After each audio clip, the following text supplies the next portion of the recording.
ഈശോമിശിഹായ്ക്കും സ്തുതിയായിരിക്കട്ടെ. പുറപ്പാട് 20:2-3. ഞാനാണ് നിൻ്റെ ദൈവമായ കർത്താവ്, ഞാനല്ലാതെ വേറെ ദേവന്മാർ നിനക്കുണ്ടാകരുത്. ദൈവം മോശയ്ക്ക് കൊടുത്ത ഒന്നാമത്തെ കൽപ്പനയാണിത്. ഇതെല്ലാവർക്കും അറിയാവുന്നൊരു കൽപ്പനയാണ്. നമ്മൾ അനുസരിക്കുന്നുണ്ടോ ഈ കൽപ്പന? ഇല്ല, നമുക്ക് ആർക്കും ഈ കൽപ്പന അനുസരിക്കുവാൻ സാധിക്കുന്നില്ല.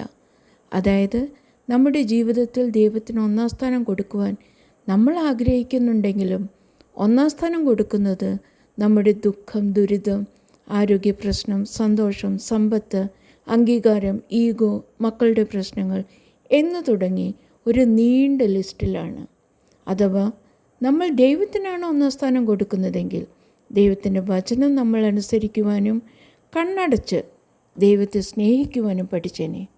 വിശുദ്ധ മത്തായിയുടെ സുവിശേഷം 7-ാം അധ്യായം 21-ാം വാക്യത്തിൽ ഈശോ പറയുന്നുണ്ട്, കർത്താവേ കർത്താവേ എന്ന് എന്നോട് വിളിച്ചപേക്ഷിക്കുന്നവനല്ല എൻ്റെ സ്വർഗസ്ഥനായ പിതാവിൻ്റെ ഇഷ്ടം നിറവേറ്റുന്നവനാണ് സ്വർഗരാജ്യത്ത് പ്രവേശിക്കുക.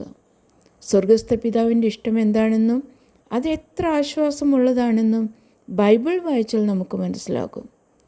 കാരണം അത്രമാത്രം നമ്മെ സ്നേഹിക്കുന്ന ഒരു പ്രപഞ്ച സൃഷ്ടാവ് നമ്മോട് കൂടെയുണ്ട്. ഹോസിയ 11:19. ഞാൻ എൻ്റെ ഉഗ്രകോപം നടപ്പാക്കുകയില്ല, ഞാൻ ദൈവമാണ്, മനുഷ്യനല്ല, നിങ്ങളുടെ ഇടയിൽ വസിക്കുന്ന പരിശുദ്ധൻ തന്നെ, ഞാൻ നിങ്ങളെ നശിപ്പിക്കാൻ വരികയില്ല. കർത്താവ് പറയുന്നത് കേട്ടോ, മനുഷ്യരുടെ സ്വഭാവം മാറിക്കൊണ്ടിരിക്കും. അതുകൊണ്ടാണ് ഞാൻ മനുഷ്യനല്ല എന്ന് പറയുന്നത്. അപ്പോൾ മനുഷ്യർ എത്ര മനസ്സിൻ്റെ ദുഷ്ടത കാണിക്കുന്നവരാണ്. അതുകൊണ്ടല്ലേ ദൈവം അങ്ങനെ പറഞ്ഞത്. ദൈവം ഒരു സത്യം വെളിപ്പെടുത്തുകയാണ്, നമ്മുടെ ഇടയിൽ വസിക്കുന്ന പരിശുദ്ധനാണ് ത്രിത്വേക ദൈവം.